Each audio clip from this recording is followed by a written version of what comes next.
Good afternoon and welcome to City Council meeting of June 30th, 2025. I ask that you all rise for the singing of our national anthem.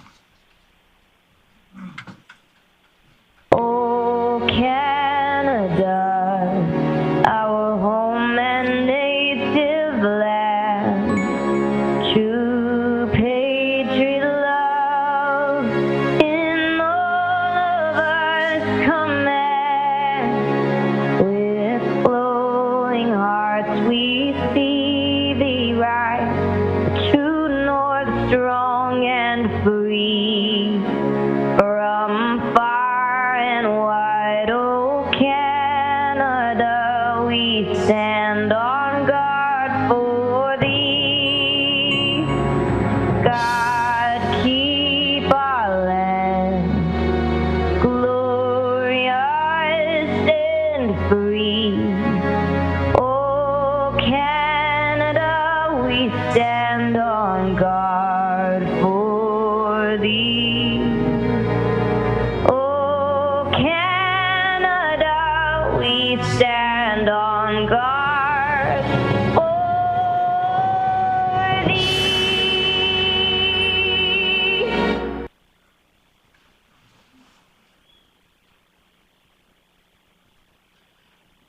Thank you to our very own Tennille Towns for the singing of our national anthem, and to the City of Grande Prairie Marketing Department for the images of our city.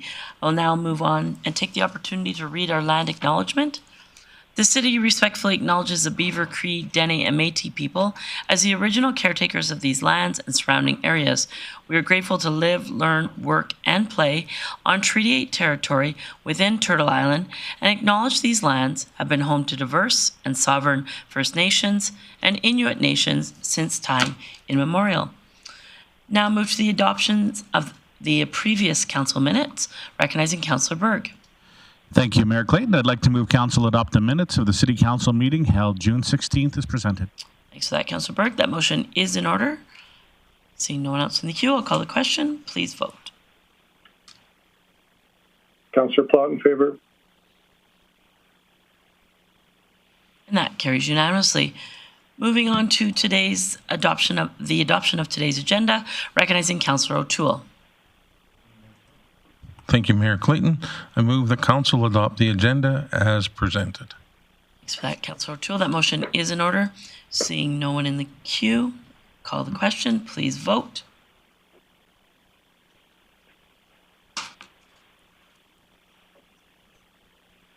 Councillor Thiessen, how do you vote?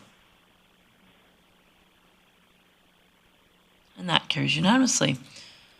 Moving on to item 6 of today's agenda, the delegation portion.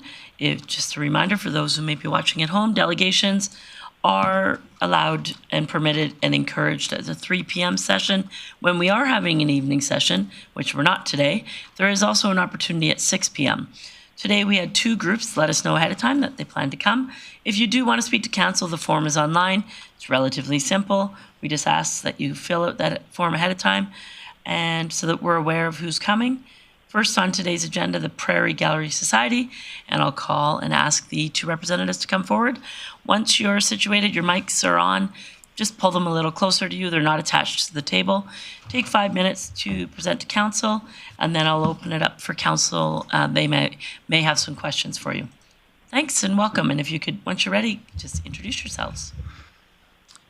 Thanks for having us. My name is Murray Quinn. I am the current chair of the Prairie Gallery Society, which we operate as the Art Gallery of Grande Prairie. My name is Jessica Groom. I'm the executive director and chief curator at the Art Gallery of Grande Prairie. Great, welcome. Thank you. We do have an image here that we were hoping to get projected. I don't know if that's how this works. Yeah, you bet. It'll just take a second.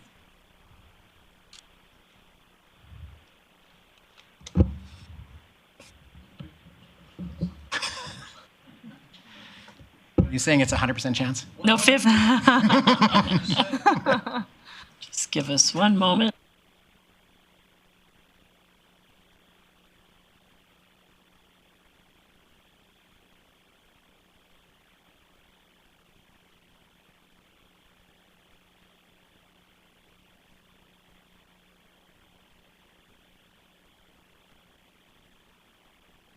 Chat a little bit, but we wanted to just bring forward a few, I guess, concerns that we've got regarding the upcoming Montrose Cultural Centre remediation project, and I guess more specifically, the elements that will affect the Art Gallery of Grande Prairie.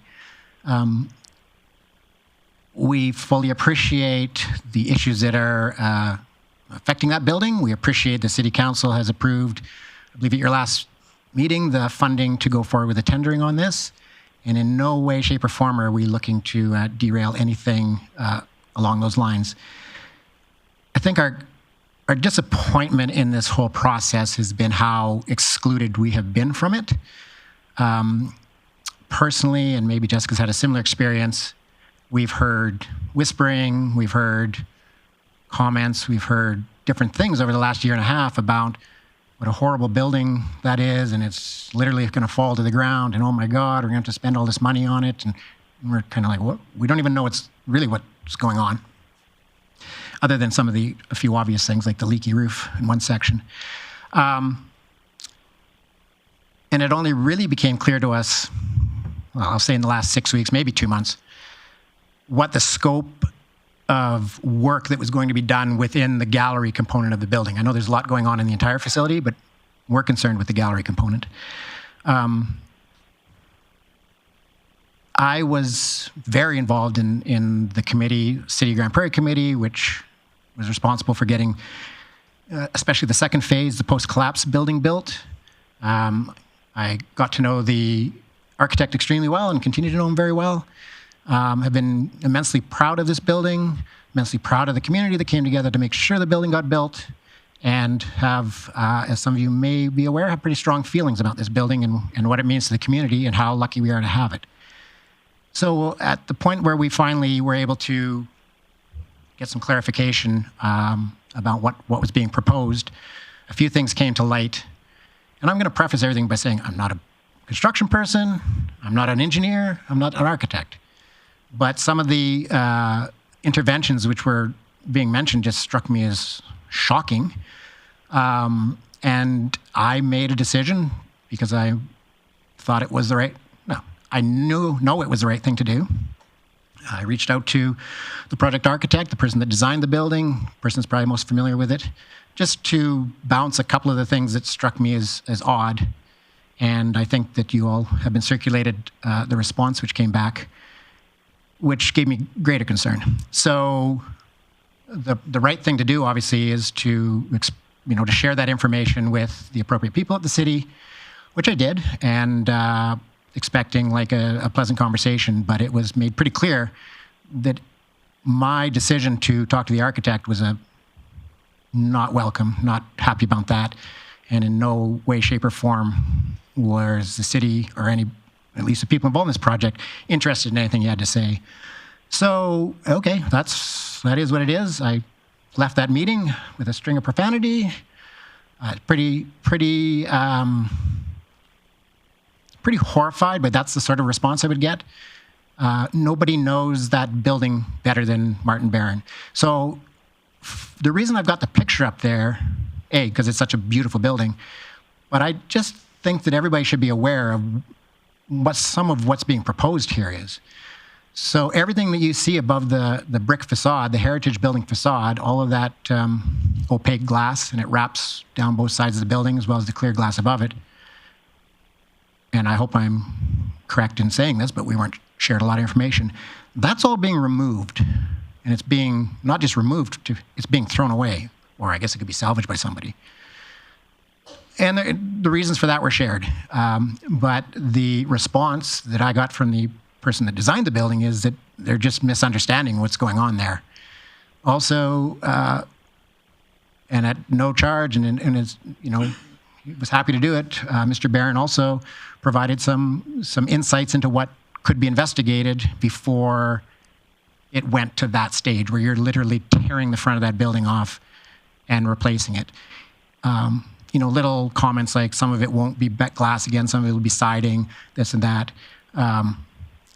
Getting all this information at the 23rd hour was a little hard to process. So I just, whatever happens, happens. We respect it. There's a process going on here. But I was not prepared to just walk away without at least saying my piece about this. If our experience as the Prairie Gallery Society working with getting this project built has been good and bad. I mean, the day that the building collapsed, the day that heritage building roof came down, I was on that site within 15 minutes. I was on the board at the time. We met as a board, and we were informed fairly quickly that day by the city that they were planning on tearing the entire building down that day because it was dangerous. It was, and it looked bad. It was horrible. As a board, we rallied quickly, got a hold of the person responsible for heritage structures in the province of Alberta, and managed to put a hold on that process. And look, I'm not saying that anybody had ill intentions, like, let's get that building knocked down. They were scared. It was a dangerous building. It looked like it could, but we fought, and we got it back to where it is, and we got this beautiful building built. And yeah, I'll fight every bit of the way. If I think that something is not right, and that this isn't being treated with the respect it deserves, I'll bring that forward. And if that's a problem, well, I'll live with it. So that's a very specific thing, the facade building and some other things. But this all really boils down to what we feel is a lack of consultation, a lack of really respect for the gallery, that we live in this building, we program in this building. That building doesn't exist without the Art Gallery of Grande Prairie. And to have been sidelined, to have been treated like children, that we don't understand what they're talking about. Yeah, sorry, it doesn't fly. I understand very well what they're talking about. And I think this council needs to look pretty carefully about some of the interventions, not suggesting, or I'm not definitively saying they're wrong, but this needs a little closer look than to simply be told, how dare you talk to the architect. And, oh, sorry. Okay then. If you had something new to add, that's totally fine, but okay. It's okay. It's in the letter. Okay, thank you. Councillor Blackmore. Yes, thank you for coming in today and bringing your concerns. These are concerns that we discussed previously in an in-camera meeting, so I can't tell you what we discussed, but that we did. One of the things I can tell you is that the aesthetics or the appearance of the building is not going to change. The things that will happen are going to be, they're not going to make any difference to the appearance of the building, and it will not make any difference to your classification as a Class A gallery, which is very important to us. The art gallery is very important to me, and it's very important to the people around this table. Always has been. And yes, Murray, we fought hard to make sure that the building was not crushed, and we ended up building something that is remarkable and looks amazing. There are some issues, and they will be amended. But in the long run, I think the art gallery will be in a better place because of that. So, while I don't have a question for you, I would ask for patience. I do wonder where you're at in where you're going to move things to, if you have any kind of solutions, or if we can help in any way, what do you need for that? Thank you for that. We are a little bit underway. There are still many question marks about that. We're looking at the Peace Region Archives to help partner with us. But it's still very unclear basically how that's going to work, if we can modify the existing racks there to be able to store the artwork, since they're a little bit different than the ones we have at the gallery. So certainly there have been conversations started, and there are some promising things that seem like we could store the permanent collection there. But at the end of the day, this is me working with the city, of course, to have these conversations, but I'm still very much, running around and bootstrapping a lot of this myself. So when the South Peace Archives moved into Center 2000, they hired a moving company that specializes in archival products. Do you have access to a specialist like that can help you move your materials? Theoretically, yeah. Okay. Thanks, Mayor Clayton. Councillor Berg. Yeah, thanks, Mayor Clayton. And thanks, Marie and Jessica. As Murray well knows, I was one of the first ones there too. I worked across the street, and I followed Murray as the chair during the construction period. So Murray, my memory is a little foggy. Did we not go through 2 different builders during this project? My memory is foggy too. Sorry, Grant. Wright Construction definitely built phase 1. And I may even have said to you that I thought they built phase 2, but I don't think that's correct anymore. I think it was Clark or somebody like that. Yeah, it was a different contractor. We don't need names, but yeah. I believe it was 2 different general contractors. Yeah. They were 2 very separate projects. Yeah, okay. Yeah. And again, I know Martin well, and so you talked to him more recently. Would he be open to a conversation with the engineer just to clear the air? Absolutely. He has suggested that of all the projects he's worked on in his entire lifetime, he has the fondest of Grande Prairie and working on the art gallery, and he's very proud of it. In a matter of an hour, he had found, I didn't circulate them to you guys, but he found schematics where he made a lot of good suggestions about things that could be investigated and maybe some improvements that could be made before, I guess I think there's things that could happen before the drastic step of absolutely just removing and replacing that whole facade of that building, which will be an expensive undertaking. So, but again, I'm not the builder, I'm not the engineer, but yes, to answer your question, Martin Barron, he's no longer with People Architects, he has his own firm, but he is more than willing to have any conversation that's necessary about the building. Okay, thanks, Murray. Councillor Bressie. Great. Well, first of all, thank you for the work you did on that building. I wasn't here when it fell down, but seeing that building was... That seems suspicious. Well, to be honest, when that building fell down, I couldn't have told you where Grande Prairie was on a map. I hadn't even moved to Grande Prairie. And I know when I flew to Grande Prairie, because a job was trying to move me up here, and they took me on the tour, that was one of the first buildings that made me go, oh, this is a real city. And this is a place that I actually want to be. So I really do appreciate your work on the building, getting it going, and the work of the society over the years program. And I've certainly never heard anybody around this table say it's a terrible building or anything like that. I think every time I've heard conversation around this table, it's been, we need to do what we need to do to make sure that that building is preserved the way it is for as long as possible. I am curious, it definitely is always an awkward topic when you're talking about procurement and various issues that have to remain in camera and all of that, but you are putting a lot of weight over talking to the design architect. But I'm curious, he's looking at original drawings. Has there been any examination of as-built drawings, or has he been hands-on at all to actually look at what's going on? You would have to ask him that question. I mean, Martin was on the site regularly. If there were as-built diagrams, he would have been the one that probably drew them. So you don't know? I don't know. Okay, thank you. Yeah, I don't see anyone else in the queue, so I want to thank you for being here. I also want to thank you, Mr. Quinn, for the time that you donate as a volunteer to the art gallery. And it's great to see you back. I know you took a leave for a little while. I also know Jessica, you're relatively new to the organization. The City of Grande Prairie is very invested in the success of that facility, and as the owner of that building, we take great pride in it. On a regular basis, you'll hear my colleagues talk about the fact that we have the second largest public art gallery in Alberta, and it's something that we say across the province because we're very proud of that. Mm-hmm. And so, as the owner of that building, we do want to make sure that it's operationally sound, and we'll continue to make those decisions based on professionals who are qualified in that field. So I really appreciate your input and for being here today. Thank you. Thanks so much. If I could just say thank you so much for that, and I definitely feel the respect and the care around this room for the building, but I just would like you to keep in mind, what does support look like? There's a lot of ideas that have floated about where we can go during the closure, or who's going to transport the artwork, right? These are questions that have been presented, but in the end, where is the money and the facility to house us and help us in this time? Those real factors are still unknown. So I just would like to leave you with that. Great. Thanks for your time. Thanks for being here.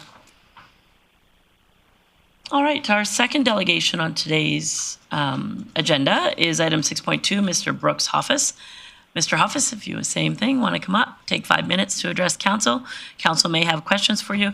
And any business that is arising based on the presentations happens at the end of our meeting today. So to both delegations, you're more than welcome to stick around, watch the rest of the council meeting, or if you need to leave, someone from administration will follow up with you. But Mr. Hoffos, please introduce yourselves for those who may be watching. Thanks.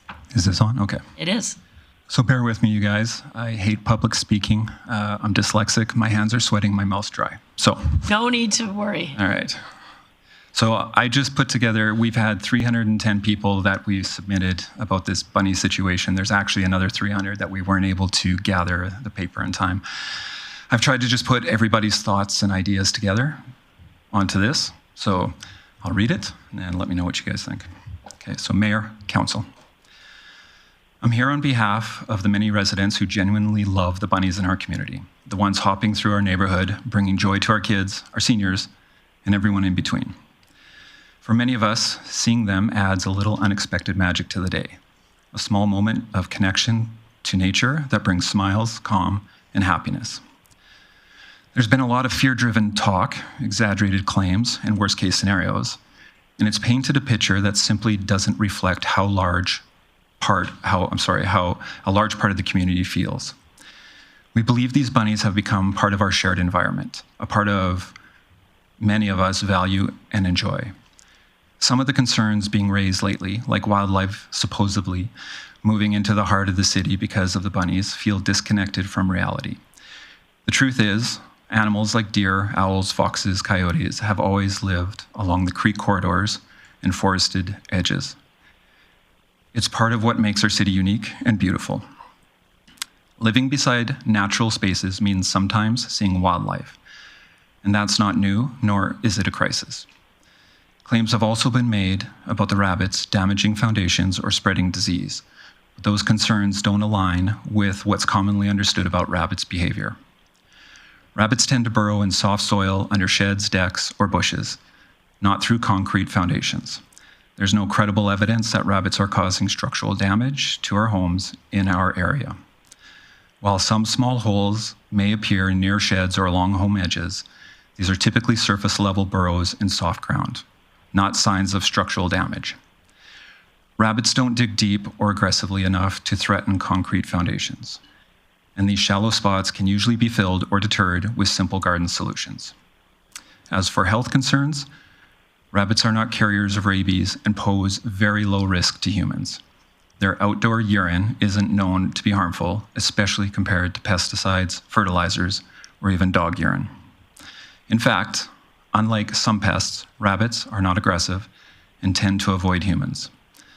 The bunny population itself also fluctuates naturally, year to year, season to season. Spring always brings more, and as the months go on, numbers taper off. These cycles are normal, and they have been happening for years. The real issue hasn't been the bunnies, but rather how a few individuals have chosen to respond. Meanwhile, many residents have found simple solutions for their flowers and gardens. We've adapted, we've shared tips, and education works. That said, we want to be clear. We love the community, and we don't want to create sides or tension over this issue. Our intention isn't to argue. It's simply to speak up and let others know that there is another voice here. A voice of appreciation, not agitation. One that sees value in coexistence and a quiet joy that in some things others have chosen to fear. We also want to extend our thanks to Council for your time and attention. We know there are far more pressing matters to address and better uses of city resources. We bring this forward not to distract from those priorities, but to offer a fuller picture and to remind everyone that kindness and perspective matter, even in the small things. We're not asking for removal, control, or action. We're asking they be left alone, that we recognize the joy and peace they bring to people's lives, and that Council hears all voices, not just the loudest or most alarmist. We are the other side, the side that sees something beautiful in them being here, and believe coexisting isn't just possible, it's already happening. Thank you. Thanks for your presentation. Appreciate that. Open it up to my colleagues for questions. Recognizing Councillor Bressie. Great. Well, thanks for coming in. And first of all, I love that shirt. It's rare. We got more.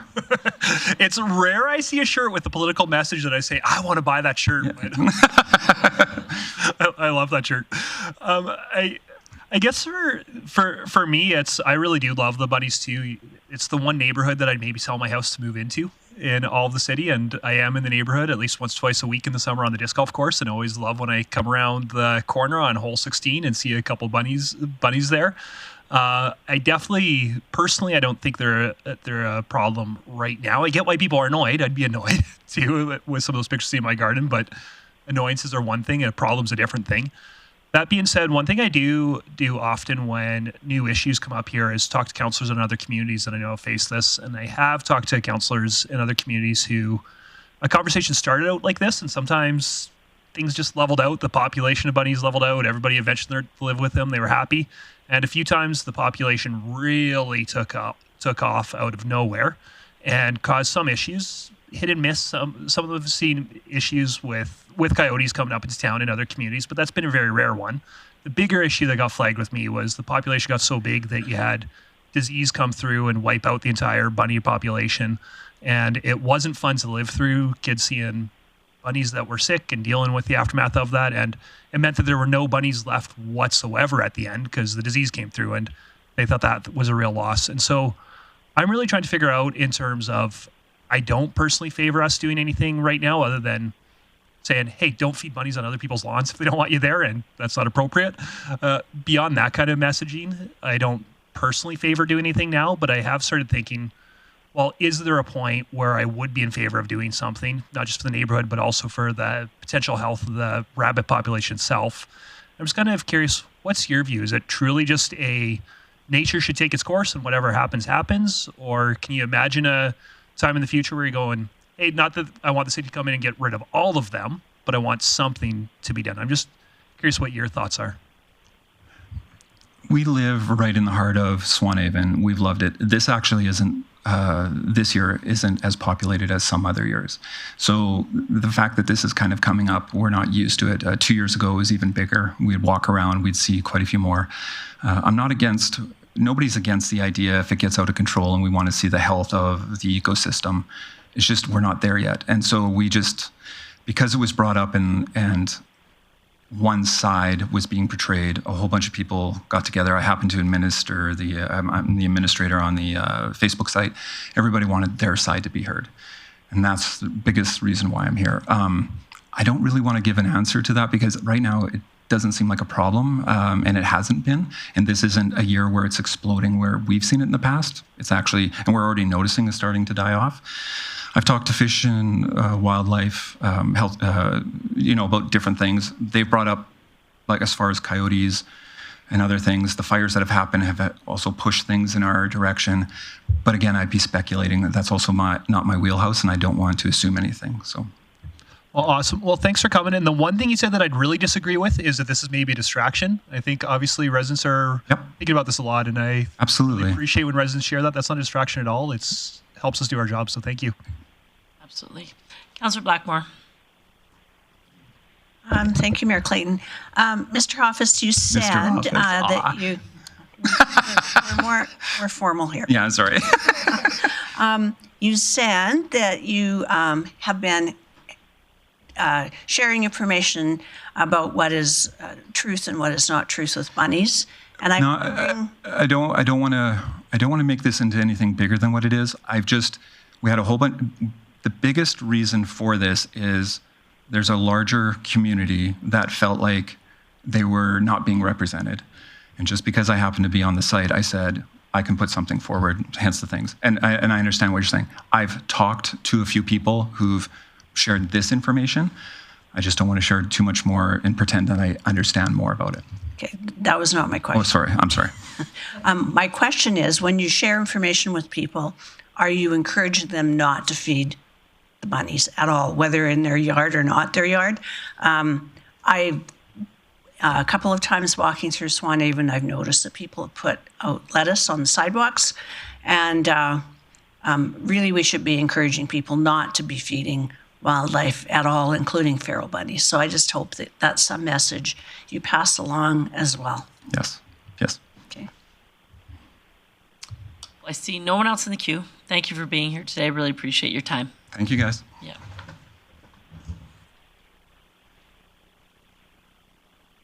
All right, moving on to reports. Item 7.1, the declaration of insufficiency of a petition. And I will turn this one over to Mr. Burke for introduction. Thank you, Mayor Clayton. Just wanted to preface that we do have an outstanding item looking at alternatives for when we receive petitions that are insufficient, and that is still work that we're going to bring back a report. We're just completing that jurisdictional scan, but as an interim measure, I provide a little bit of additional information than we typically have when reviewing petitions. That I'll ask council just to receive for information. We received a petition on June 2nd of this year containing 32 signatures, and the petition read as follows.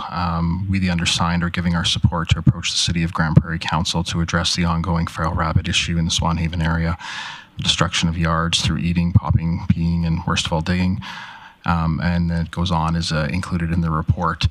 We have reviewed the petition as pursuant to sections 222 to 226 of the Municipal Government Act, and deemed that this has not been sufficient to be considered an official petition, and share that information here with council today.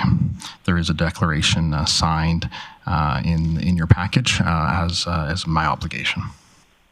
Thanks for that, Mr. Burke. Questions from council? Recognizing Councillor Burke. Yeah, thanks, Mayor Clayton. And just maybe to speak to this on a more friendly level, we take all petitions seriously, and there's in the MGA, which is a provincial requirement, we're required to have a certain percentage of the population sign these petitions in order for it to be officially a petition. And so with this, it's not as though we're dismissing those people. It's just a matter of legal ease that we acknowledge that it's there, but under the legal standard of what a true petition is, this doesn't meet those requirements. So I'll do business if you wish. I have a couple more in the queue. Okay. Councillor Blackmore. Thank you, Mayor Clayton. The last time we had a petition similar in type of where it didn't meet sufficient number of people by the MGA, we did talk about trying to come up with a different process for our residents to express concerns that they might have. And I'm wondering where we are in that process, if we've come up with a solution that allows people to express their concerns over a certain topic without having to go through a formal or legal petition. Mr. Burke? Thanks, Mayor Clayton. There will be a report coming back to council in the next few months. We've been in the midst of a jurisdictional scan, and there isn't I'll say a path that a large group of municipalities are going in the same direction. So there's many different ways that they're doing this, also being in compliance with the MGA. So there will be a report coming back.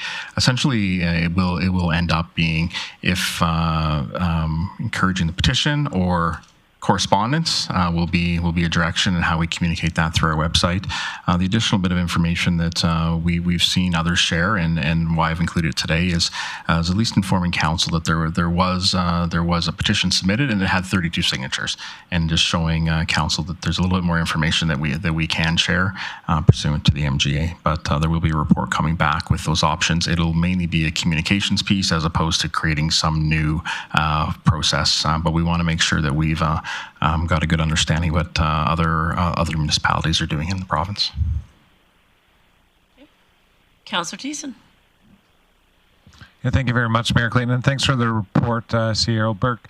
Just a question. So I know that this petition, we viewed it as like the whole Grande Prairie context, which is quite an undertaking. I don't know if the 10% of our population can reside in Swanhaven for that. We also have a local improvement petition policy as well, where members from the local community, if 2/3 of them can want to invest in their community. Maybe it's getting rid of the feral rabbits. And this group also had a petition. I saw Mr. Hoffos with that in there. What kind of work are we doing in regards to local improvement areas where it's just a specific area of Grande Prairie where the residents might want to drop a petition and maybe they just want action in their neighborhood, they don't want to invest? Are we doing any work on that as we brush up on these petition guidelines? Mr. Burke? We can include that information when we bring this report back, although that's a separate act that comes under with different parameters. So we hadn't been looking at exploring it, but appreciate that could be information that would be useful to the community to have both those alternatives when the report comes back to committee. Okay, thank you. Councillor Berg. Yeah, thanks, Mayor Clayton. I'd like to move council receive the declaration of insufficiency of petition for information. Great, thanks. That motion is in order. Seeing no one in the queue or online with discussion or debate, I'll call the question. That carries unanimously. Moving on to item 7.2, the Alberta Municipalities Resolution in regards to electricity distribution. The document is in your package, and I will turn this over to Ms. Bailey for introduction. Thank you, Mayor Clayton. This item is for awareness only. We are bringing it forward that the Drumheller Council sponsored the City of Grande Prairie electricity distribution cost resolution as presented, and that's for consideration at the Alberta Municipalities 2025 Fall Convention. There's no further council motion required at this time. There were some small wording tweaks that we just wanted to make sure that you had the final version of resolution for your reference. Great, appreciate that. Any comments, concerns, questions from council? Seeing none, as mentioned, just more of an awareness piece. So I will move on to item 8 on today's agenda. First one being Council Committee of the Whole of June 23rd. And I will recognize Councillor Blackmore. Thank you. It's like Russian roulette. I would move council adopt the minutes of the Council Committee of the Whole meeting held June 23rd and 24th as presented. Thanks for that, Councillor Blackmore. Your motion is in order. Seeing no one in the queue with errors or omissions, I will call the question. And that carries unanimously. Moving on to item 8.1, the Airport Economic Development. I'm going to turn this one over to Ms. Bailey for introduction. Thank you, Mayor Clayton. The committee recommended that council had direct administration to enter in discussions around the MOU, and that was in terms of the Edmonton International Airport to advance an alliance between the city in consultation with the Grande Prairie Airport Commission. We have several recommendations that CEO Burke will speak to. Perfect. Mr. Burke, and I know Mr. Terrence here too if we have other questions. So we're just looking at entering these discussions and putting some parameters around what that could be before we bring that back to both the Commission for consultation and to Council regarding improving the passenger experience, maximizing economic potential, collaborating on regional economic initiatives, and exploring new and emerging technologies. Also, a commitment to liaise with key community and business stakeholders. This is an initiative that's been worked on with a consultant over the past year, and just exploring what are some opportunities potentially for the airport and airport adjacent, as well as exploring what other airports are doing around the world. We have received a report and are recommending to receive that for information, but then also take a few of the action items to take some baby steps to expand and then seek some advice from an alliance partner such as YEG. There's many more pieces of and checkpoints with council on this, but do recommend advancing this over the summer with support of this motion. Thanks for that introduction. Opportunity for questions for administration. Recognizing Councillor O'Connor. Yes, thank you, Mayor Clayton.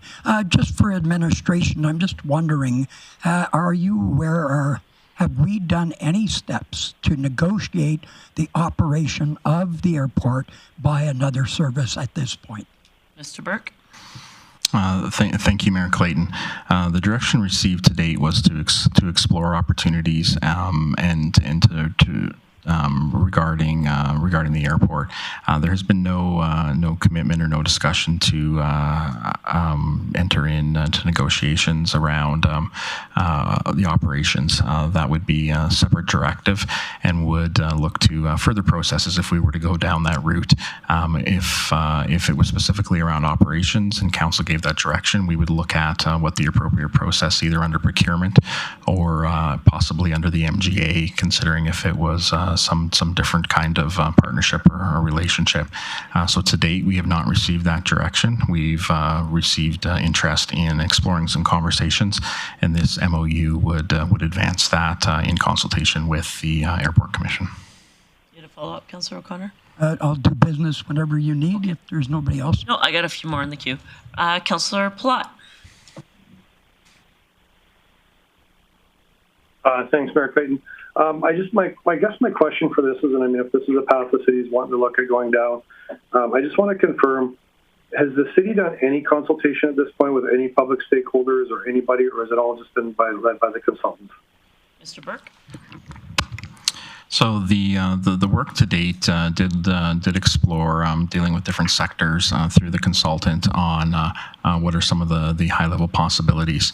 Until last week, when this was brought forward to the CCW, this hadn't had broad direction from council to proceed with public discussion. We with this motion, including in the terms of the MOU, would now be in a position to have broader based discussions and consultations with the community. And just, Mr. Burke, if you could expand on that for Councillor Plott. When the consultant was here about a year ago, he met with a list of community stakeholders and leaders. Do you have an approximate representation of what that looked like, of who they were? So some of the broad sectors the consultant met with, including the Airport Commission, were the forestry, healthcare, education, transportation, forestry, agriculture, and energy sectors. This was to provide the consultant with a broader understanding of the economic opportunities in the region, broader than the airport, and that was some of the background information that he used to proceed with his report.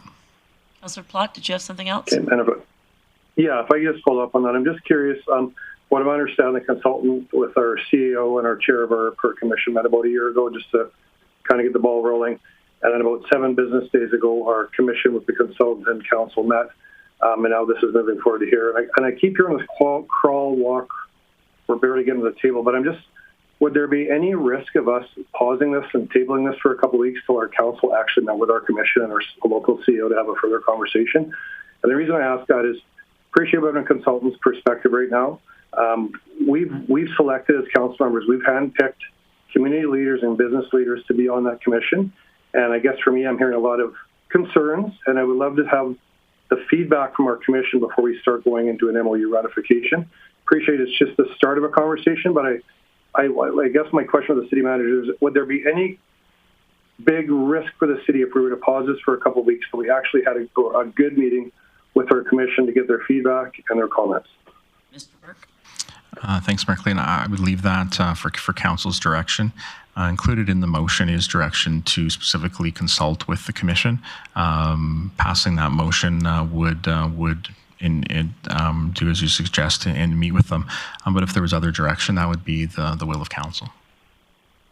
Okay, so for me, Mayor Clayton, I would be happy to make a business that we would table this for 2 weeks or a timeline until our commission and our council had a chance to meet.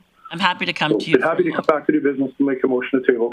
Okay, well, I have Councillor O'Connor in the queue for business as well, and I do have others in the queue with questions. So I'm going to go to them with the questions first. Councillor Blackmore.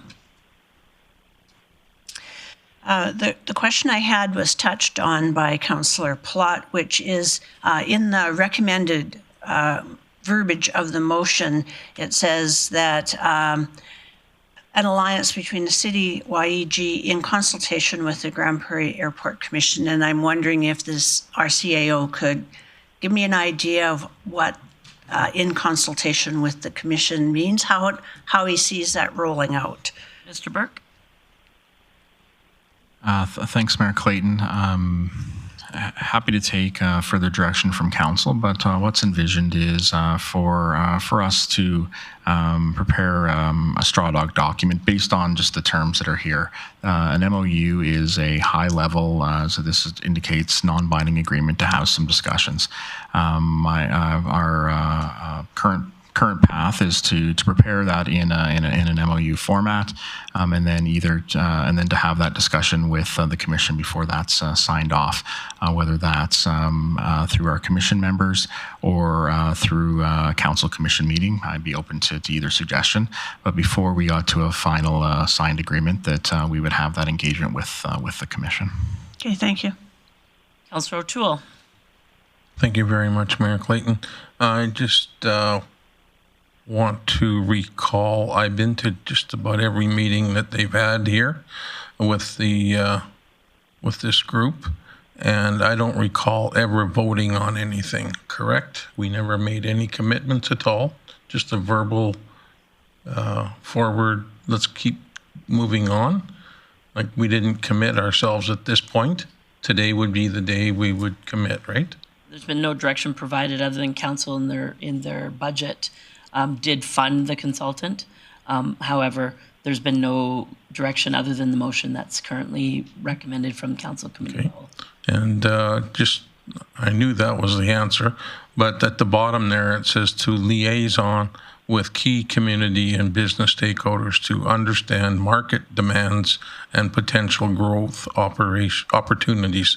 So some of the stuff that was discussed at the last meeting we had was some of the stuff could happen in a few years and some of it could be way out there. So I don't see any change in the Grande Prairie Airport operations for a bit of time.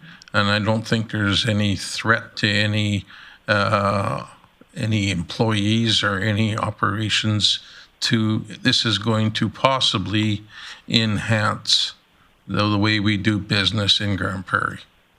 And that's all I've got to say. Thank you. Councillor Bressie.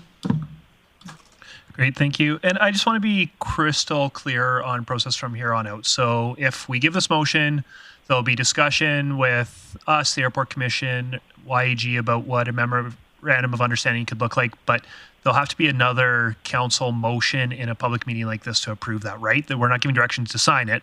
It'd have to come back, correct? Mr. Burke? Thanks, Mayor Clayton. That's correct. Unlike some other motions which delegate that responsibility to myself and the city solicitor to finalize those terms, in this case, that is not included in the motion, and that any final agreement will be brought back for council ratification. Councillor O'Connor. You said you had some, so go for it.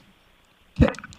Thank you, Mayor Clayton. I'd like to move committee recommend council direct administration to enter in discussion for a non-binding memorandum of understanding with Edmonton International.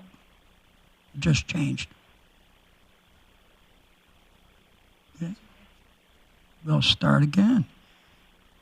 Okay, council direct administration to enter in discussion for a non-binding memorandum of understanding with Edmonton International Airport, YEG, to advance an alliance between the city and YEG in consultation with the Grande Prairie Airport Commission in accordance with the following principles and expectations.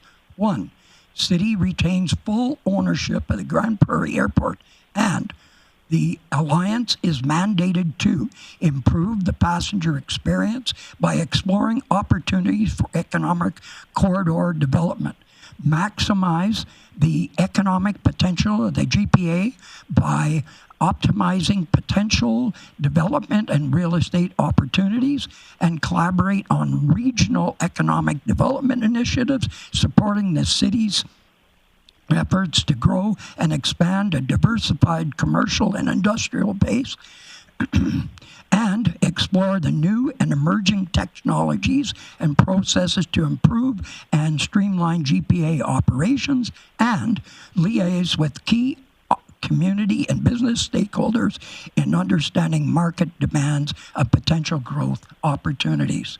And speaking to this is a tremendous opportunity to see what is possible out there for our community going forward. And I think just having an MOU to have a discussion, no decision at this point, but it is going to look at what opportunities are there for business going forward. So I hope everyone supports this motion. Thank you.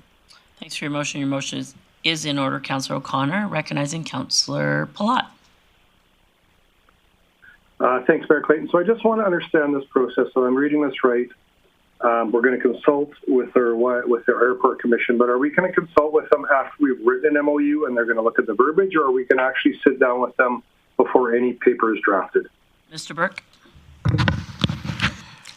The path right now, and again, the high-level terms of the MOU are in this document. I don't anticipate there being too many more substantial ones. The thought being that if it's in a form that we can have a discussion before it's ratified would be the best use of time for either, but definitely open to direction from council on that. Okay, I'll be the first and probably the only one that may say this, but I can't support this. I know everybody around the table just saying it's an MOU. Do I think this could be a great opportunity? It really could be. I guess for me, we've hired one consultant, we've heard one side of a story, and I'd like to hear a little bit more from our commission and our CEO and our staff, people that we've appointed that have ran this airport for many years very well. I'd actually like to hear there before we started rushing into an MOU. This crawl, walk, talk thing, if we're such a crawl, walk, talk, why can we not pause this and actually have a robust conversation with our CEO and our commissioners before we move forward? If it's a great plan, put them from the table there. I feel like the way this is written up and the way that the last commission meeting went, I don't know if they're going to feel heard on this. And so to me, if we start going down this path, I know everybody says that it's just an MOU. Once you start signaling that you're going to have a conversation with one person, why would other airports give you information? So if I'm at Grande Prairie and I'm going to enter into an MOU with Edmonton, why would our opportunity to call Red Deer information, why would Red Deer answer that when they're looking like we're aligned with MOU with Edmonton? So I see a lot of risk in this, so I won't be supporting this. Thanks for your comments, Councillor Plott. Councillor Berg? Yeah, thanks, Mayor Clayton. And I feel the consultant did talk to a number of airports in advance. But I do hear what Councillor Palat is saying. And so a question to administration, where it says alliance between the city, YEG, and Grande Prairie Airport Commission. Is that a city council talking or part of this directly with the airport commission, or is this administration talking with the commission? And a second part to it, could that conversation happen in the next 2 weeks, even if we do pass this? Mr. Burke. My recommendation is that certainly have our commission members as part of it, and would welcome the rest of council joining that discussion as we did with the previous meeting with the commission. It is possible, depending on the commission timeline and depending whether there was direction to have a straw document to have a discussion, or whether I'd like to have that in advance. So possible with those few caveats. Okay, thank you. Councillor Blackmore. Thank you, Mayor Clayton. I would ask Council to actually support this motion, and I believe that there is consultation built into it to include the Airport Commission. My greatest interest in furthering talks with airports anywhere in the world, actually, are the city owns a significant amount of land around the airport, which has remained undeveloped, still remains undeveloped. And I believe that we owe our tax base to investigate any opportunity we have to develop lands to give them a better return on investment. I believe that that hasn't happened. And over the number of years that I've sat on the Airport Commission and been off of it, the airport management here has always said that they see themselves as an operator. They are not land developers, and they don't have any expertise in land development. I believe that we can see Edmonton International Airport's and other airports around the world have done a fantastic job of land development and of returning their tax bases, return on investment, making a better return on investment. So for me, the primary purpose of any conversation going forward is to learn what we could be doing and figure out why we haven't been doing it, and try and earn our tax base that better return on investment by building commercial and industrial taxes on those lands. So I would ask Council to support this going forward, knowing that it is not a hidden agenda. It's not a sneaky workaround in any way. It's completely open, and it's for the betterment of our community in the long run. So thank you, Mayor Clayton. Thanks for your comments, Councillor Blackmore. Recognizing Councillor Thiessen. Yeah, thank you very much, Mayor Clayton. Yeah, pretty much everything Councillor Blackmore said. My biggest question was around Councillor Platt's hesitation around the writing.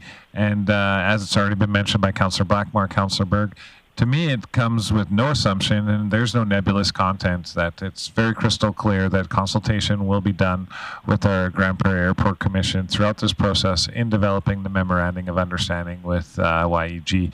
So I hear Councillor Platt's concerns. Just the way the motion's made, and as Councillor Blackmore said, there's no backdoor deals, there's no sneakiness. It's all right there in the open, and it's pretty direct, the motion. Although it's a long motion, it's still a pretty direct motion. So I'll be supporting this. Councillor Bressie. Great, thank you. Yeah, for me, it's a no-brainer that we want to strengthen our relationship to YEG in some ways. Edmonton is our big city when it comes to economic development. That is the large hub that feeds a lot of northern Alberta, or a lot of economic activity comes through. And there's some really cool economy building and innovation going on in the Edmonton region that I want Grande Prairie to be remembered around the table. And this is an alliance partner that can make sure we're remembered around the table of economic development in the capital region. So to me, it's an absolute no-brainer that I want to strengthen relationship in some way with Edmonton International. And that could be a very formal memorandum of understanding that hits all 5 of the points in here. It could turn out to be a memorandum of understanding that hits just 2 or 3 of these points in here. Or it could just be we don't sign anything, but we've just had conversations together, we know each other better, and we just have a friendly, informal relationship. I don't know what that deeper relationship looks like, but I'd sure love to explore the options. And I think it makes sense to explore those options and to talk to our airport commission about exploring those options. That being said, I don't really, if council's not interested in advancing these conversations, I don't really even know what we're consulting with the airport commission about. And so I think it does make sense to say, these are the types of things that council wants to explore, and then go to the commission and say, hey, do you think we're on something here? Do you think these make sense or don't make sense? How would you see us implementing those if we implemented those? But I think having something that's actually approved and we've actually said this is what we're exploring actually allows consultation to happen. Really hard to consult if you're just going and saying, we don't know if there's anything we want to do.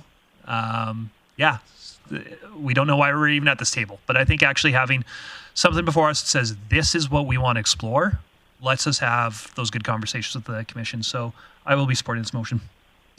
To your comments, Councillor O'Connor, to close. Thank you, Mayor Clayton. Yeah, I really appreciate all the ideas that were brought up and support from my fellow councillors. And I think it's important to be able to look for better connections, to look for developing our land, which we haven't done, to look at hydrogen research, which Edmonton is doing, to look at cargo, to look at the possibility of customs, to be a regional hub because of our hospital and reaching out to the area. All these opportunities sit there, and you wouldn't know unless you had that conversation with YEG. I hope that we can sit down with them and come up with something, and I look forward to everyone supporting us in moving this forward. Thank you. Thanks for your close, Councillor O'Connor. I will call the question.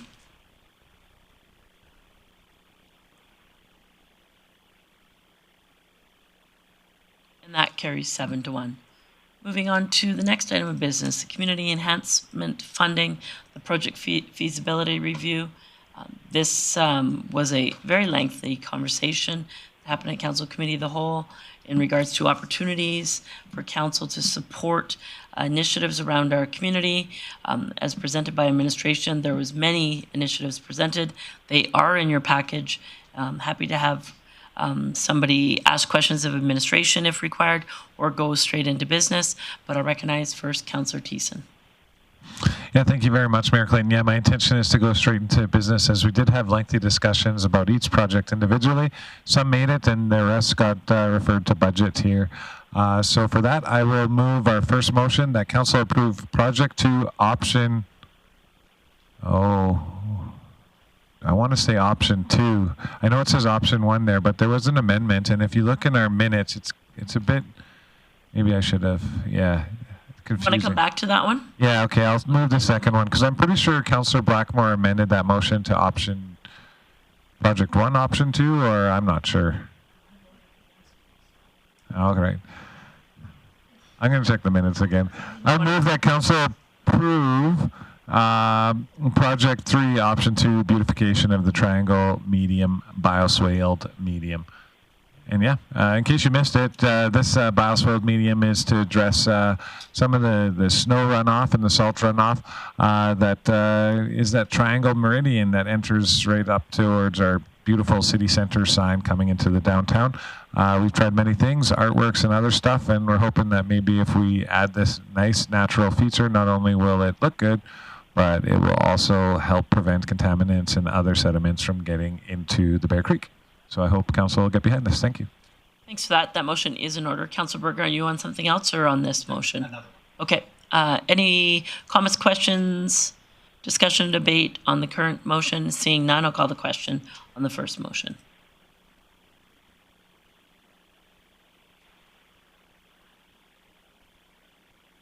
And that carries unanimously. Councillor Thiessen, I'll come back to you, okay? Councillor Berg. Yeah, I'd like to do business on number 3. I'd like to move Council approve Project 5, the 100th Avenue, 100th Street Parkette, and the amount up to $35,000. And again, this is building at one point in history was there, and then the road was widened, and so there's a small little park on the corner of 100th and 100th. It's recently suffered some damage due to a car accident. It's a little unsightly and unkept, but also doesn't match the remainder of the new downtown streetscape. So we're anticipating for $35,000 that this area gets cleaned up and restored to the rest of what the downtown streetscape has become. Okay. So that motion is in order. Discussion or debate, seeing no one online or no one in the queue on this motion, I'll call the question. Sorry. Is it on this? It is. Okay. Can you clear the queue, and I'll go to Chief Glavin first. Thanks, Mayor Clayton. I just want to clarify one thing that was said in making the motion. I don't believe the pavers will be the current theme of pavers. Will be reusing the existing brick, so the theme will not be upgraded to the new theme of downtown. We'll be reusing the existing materials. Okay, so just for council's clarification, it won't be the streetscape as seen in the rehabilitation that was done downtown. It will be pavers that we used to have in downtown. Is that correct, Chief Glavin? Thanks, Mayor Clayton. It'll be largely the pavers that are already there and any other pavers that we have that will be used to supplement those. Okay. Questions? Sorry, go ahead, Councillor Burke. Yeah, I was just going to apologize because I brought that up during committee that was my hope, but I'm sure that could be my hope for a few more $1,000. So I'm fine with cleaning it up to the current standards, and possibly in the future when we do possibly some future renovations downtown that'll be addressed. Okay. Councillor Thiessen, are you on something else or on this one? Okay, I'll come back to you next. Councillor Berg. Or sorry, call the question on Councillor Berg's motion.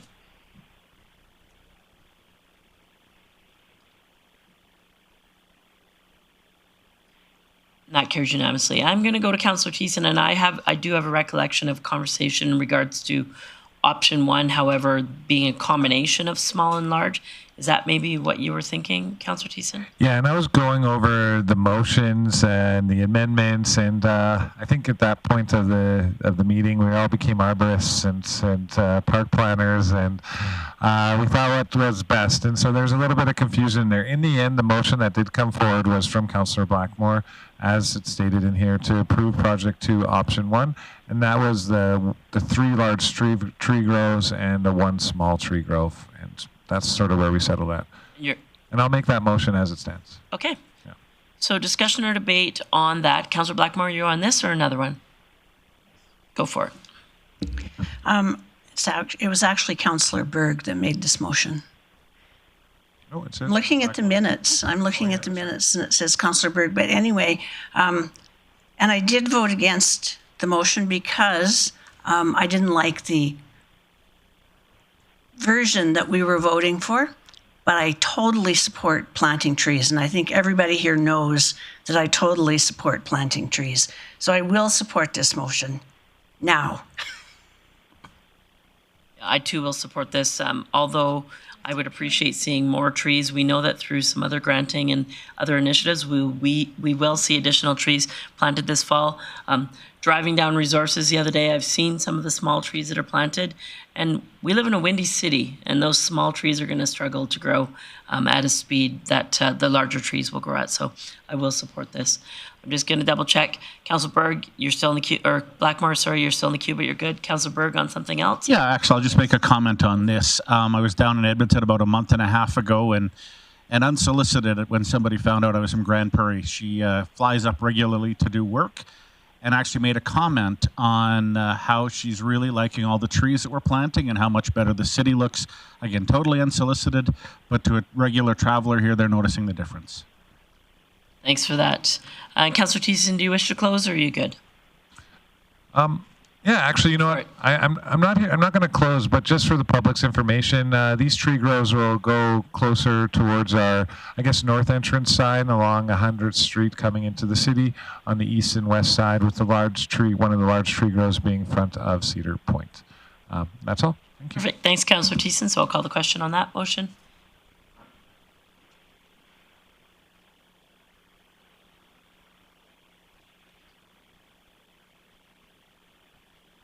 That carries unanimously. Councillor O'Toole. Thank you very much, Mayor Clayton. I move the council approve Project 7. It's the Musco CPE Pavilion dock and fence. No diving boards because there's no swimming, but it's in much needs right now. And I think this is the time to do the upgrades and get it back into a healthier state. Thanks for that motion, Councillor O'Toole. Discussion or debate on Councillor O'Toole's motion? Seeing no one online or no one in the queue, I'll call the question.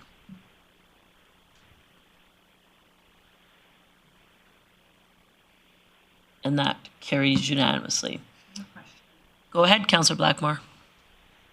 Thanks, Mayor Clayton. While we discussed the possible community enhancement projects that we were interested in, we did talk about an entrance sign on the south side of Grande Prairie. Decided we weren't quite ready to make a decision about that yet. Driving back into Grande Prairie from Beaver Lodge, the furthest west Welcome to Grande Prairie sign really looks like it fell off the moon and just kind of landed in the ditch. And we haven't done any kind of landscaping around it, and it's not particularly attractive. And I'm wondering if we have any plans to do something with that sign so that it looks like it's supposed to be there and not just accidentally got put there. Chief Glavin, is there additional landscaping and plan for that sign so it looks more substantive? Thanks, Mayor Clayton. I'm not immediately aware of any additional landscaping that's planned for it, but I'll follow up with the Parks team and find out. Okay. Councillor O'Toole, you're still in the queue. Did you have something else? I am no longer in the queue. Okay, thank you, sir. Moving on to item 8.3 rather, the Canada Day Parade Marshal. Those who are watching online are well aware that tomorrow is Canada Day. As a new initiative, Council has taken an opportunity to appoint a parade marshal. This is based on feedback we heard from the public in regards to the pace. Previously, we've had significant gaps between some of our floats. We hope that this initiative will not only slow the pace, but keep pace so that you see a continual flow of floats. So this year, we're very proud to appoint a certain individual, and I'll leave it up to my colleagues to make this motion, recognizing Councillor Thiessen. Wow, I thought we were all going to be fighting over this motion, but it is an appropriate motion for the person that we are appointing here, and I would move that Council appoint Doug Eady as the Canada Day Parade Marshal. Just speaking to this motion, probably, well, he's probably more famous than you, Mayor Clayton. Oh, 100%. And one of the most giving and generous volunteers that we have in the community, as well as boosters for everything that is Grande Prairie and the Peace Region, Swan City. If there's a big event going on in town, you know you're going to see Doug Eady there, sometimes in his velvet suit, sometimes in a Storm jersey, sometimes just wearing the T-shirt of whatever event that he's helping to volunteer at. So there's no better person, in my opinion, and I think the rest of Council's opinion, and probably the whole community's opinion, to marshal this parade. So way to go, Doug Eady. This one's for you, bud. Thanks for that motion, Councillor Thiessen. I absolutely agree. This is the perfect, very first inaugural parade marshal. Doug Eady, if you haven't met him, you just need to let him know that you don't know him, and you'll learn very quickly what an incredible community, passionate representative he is, and the time that he puts into our community is incredible. So very proud to support this motion. Seeing no one else in the queue, I'll call the question.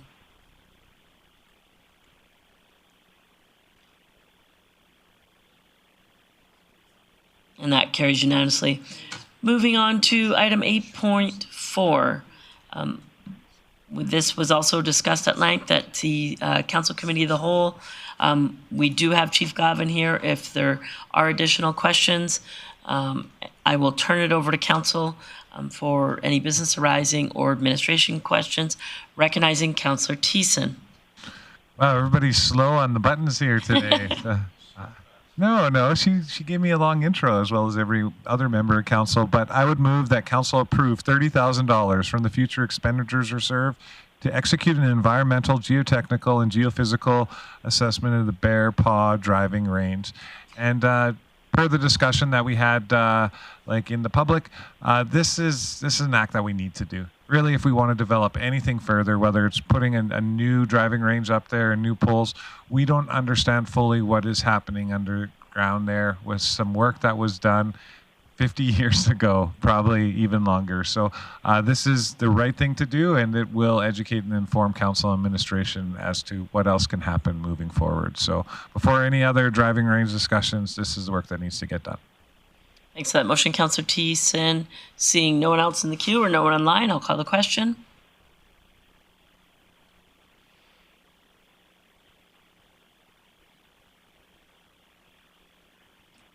And that carries unanimously. Moving on to item number 8.5, the South Bear Creek Park Beach Volleyball expansion. This was also discussed at the Council Committee of the Whole at great length. There is a motion in your package, and I will look to my colleagues for any business arising or questions for administration, recognizing Councillor O'Toole. Thank you very much, Mayor Clayton. I move the council direct administration to enter into a construction agreement with the Beach Volleyball Club, with terms and conditions satisfactory to the city manager and the city solicitor, and commit $200,000 to construction costs to be funded as follows. $28,500 from the Alberta Games Legacy Fund, $57,500 from the Council Strategic Initiatives Fund, and $114,000 from the Future Expenditures Reserve.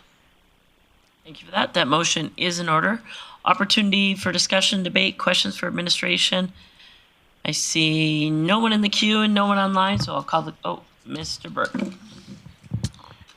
Thanks, Mayor Clayton. We'd just add some additional information that we have had some early positive discussions since this motion was passed last week with Volleyball Club, and we'll work through this with them on whether there are some pieces of the work that might make sense for the municipality for the city to take on. I believe that the motion as it stands is sufficient, and that council are allocating funds to the project, and then I'll keep council updated on whether I recommend that the city retain some of those funds to do work in support of this project, or with the intent, though, that the bulk of the funds do go to volleyball for the completion of this project. So I think the motion is sufficient to give me enough leeway to have those discussions, and I'll commit to keeping council updated on the direction that we go. Thanks for that, Mr. Burke. Seeing no one in the queue, I'll call the question.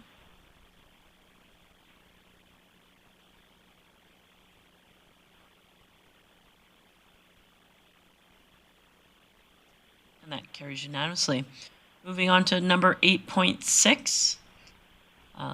This also was discussed at the Council Committee of the Whole, municipal fee rebate. In essence, Council has approved multiple tax rebates for multifamily projects in our community. And with that, we've had an oversubscription, which is great news, assuming that they all come to fruition. And so there was a little bit of additional money required in order to fulfill all the current applications, and the motion is in front of you with the information, recognizing Councillor Blackmore. I would move that we approve the following. Number 1, increase the total funds available for the municipal fee rebate from $1 million to $1.6 million. 2, that the remaining $139,300,000 of unallocated funds from the Economic Recovery Fund be allocated to the municipal fee rebate program. 3, that $51,358 from the disbanded training and marketing grant programs be allocated to the municipal fee rebate program. 4, that the remaining $172,380 in unallocated funds from the Development Incentives and Grants, or DIG program, be allocated to the municipal fee rebate program. And 5, that $236,962 be allocated to the municipal fee rebate program from the Financial Stabilization Reserve. And as the Mayor has said, this levels the playing field across all of the applicants that have been received, so that no one is left without sufficient funds to move forward. And we look forward to seeing some really solid construction over the next year or two in Grande Prairie. Thanks for that. That motion is in order. Opportunity for discussion, debate. Seeing none, I'll call the question.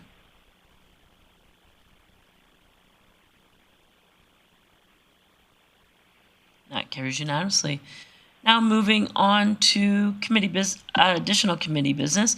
Item 8.2, the Investment and Strategy Committee meeting held June 24th. And my apologies, my computer's froze. I'll turn that one over to Councillor Bressie for introduction. Great, thank you, Mayor Clayton. I move that Council adopt the minutes of the Investment and Strategy Committee meeting held June 24th as presented. Thanks for that. That motion is in order. Call the question on the motion. Thank you for that. And that carries unanimously. A couple items of business, Councillor Bressie. Yep. Thank you, Mayor Clayton. I would move that Council direct administration to implement the identified priorities of the broadband analysis update, including adopting a minimum service level objective of 100 megabytes per second download and 200 upload, continuing the fiber optics fee rebate program, finalizing the municipal access agreement template with improved clarity and transparency, establishing clear points of contact for service provider communications, and reviewing municipal policies to support future broadband wireless infrastructure development. And to just speak to this, we've heard crystal clear from residents and businesses that lack of reliable high-speed internet to their properties is creating a real issue. It's creating a quality of life issue for residents. For some residents, it's creating issues connecting to school or work. And for businesses, it's creating issues for them to do what they need to do. Not everywhere in the city, but in some parts of the city. So we've been working hard to figure out what are the problems in Grande Prairie and how can we how can we be a part of addressing those? And really what most of these recommendations are is about streamlining city processes and making sure that if there are any pain points, it's never coming from the municipal government, and we're making it as easy as possible for private players to come in and get internet going, or I guess nonprofit players as well too. Internet, running fiber is something that I don't think we have the money or the desire to go in and be developing ourselves at this point, but I sure want to make sure that we're making it easy for others to do that. So I would encourage council to support these. Thank you for that. Councillor Bressie, I see no one else in the queue, so I'll call the question.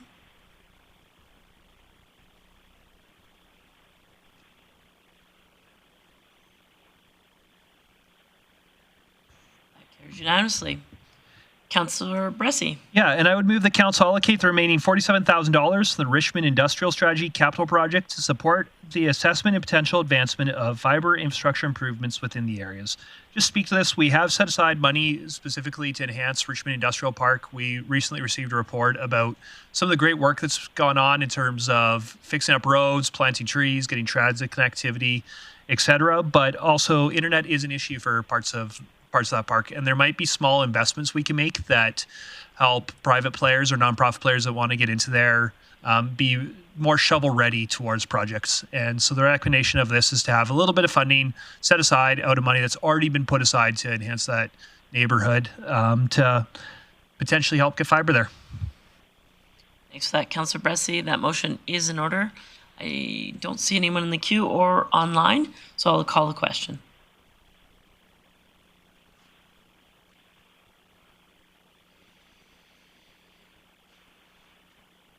And that carries 7-1. One other item of business, Councillor Bressie.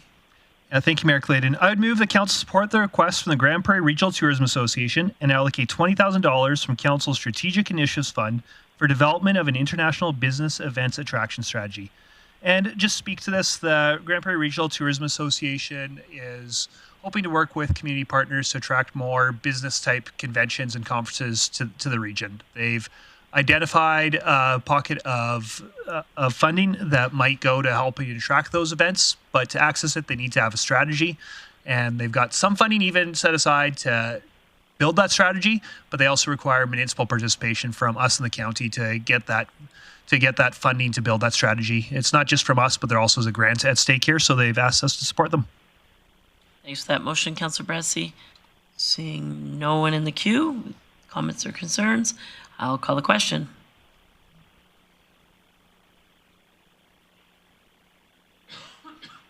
That carries unanimously. Any additional highlights from your meeting, Councillor Bressie? Yeah, Thank you, Mayor Clayton. We did have a delegation from the Centre for Creative Arts just to update us on their operations for the year, and always appreciate hearing from our nonprofit partners. If people haven't been in that building recently, then I'd really encourage them to check it out. There's a couple of galleries there that are always showing off some local artists' work that you can just enjoy or you can buy. And there's also all kinds of great classes there. So it was great hearing from them.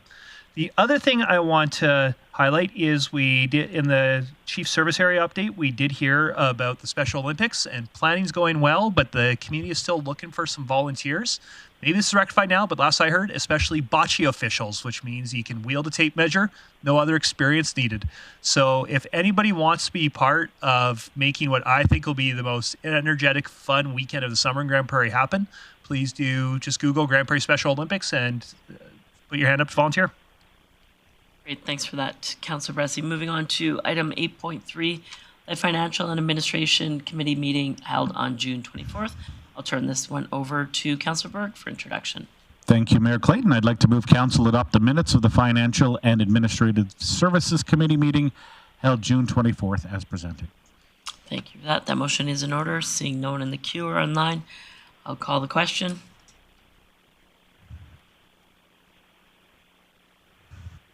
That carries unanimously. Any highlights from your meeting you'd wish to share, Councillor Burke? Yeah, thanks, Mayor Clayton. Financial Administrative Services continues to work on procurement and budgets, but the big one is property taxes are due today. The front desk here at City Hall is open until 6. Thanks for that, Councillor Berg. Moving on to item 8.4, the Public and Protective Services Committee meeting also held on June 24th. I'll turn this one over to Councillor Thiessen for introduction. Yeah, thank you very much, Mayor Clayton. I'd move that Council adopt the minutes of the Public and Protective Services Committee meeting held June 24th as presented. That motion is in order. Seeing no one in the queue, I will call the question. And that carries unanimously. Councillor Thiessen, you had one item of business today. Yeah, a little bit of business here. It's a traffic bylaw amendment, and I would move that Council give 3 readings to Bylaw C-1166M, being an amendment to the traffic bylaw. And just speaking to this motion, this is just a slight amendment to our traffic bylaw that addresses parking lots and parking lots that are leased by third parties, and giving the city of Grande Prairie opportunities to potentially ticket people that are in those parking lots as well. So I hope Council will support this. Great. Thanks for that, Councillor Thiessen. That motion is in order. I'll call the question on first reading.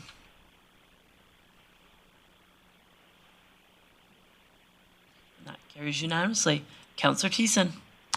Yeah, thank you. No other business, but my goodness, when I started doing the highlights on the meeting. Sorry, there's a couple. Oh, wait. Oh, yeah. Oh, sorry. Yeah, it was only first reading. Sorry, my bad. No worries. I have moved the Council give second reading to Bylaw C-1166M. My apologies. That's all right. Opportunity for discussion or debate on Councillor Thiessen's second motion. Seeing no one, I'll call the question. I feel like such a rookie right now. Yeah, I know. Let's see if I remember this one. Back to you on the same item, Councillor. The same item. All right, very good. I just wanted to one and done that, I swear.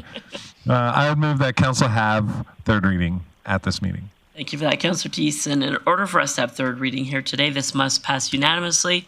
Seeing no one in the queue, I'll call the question.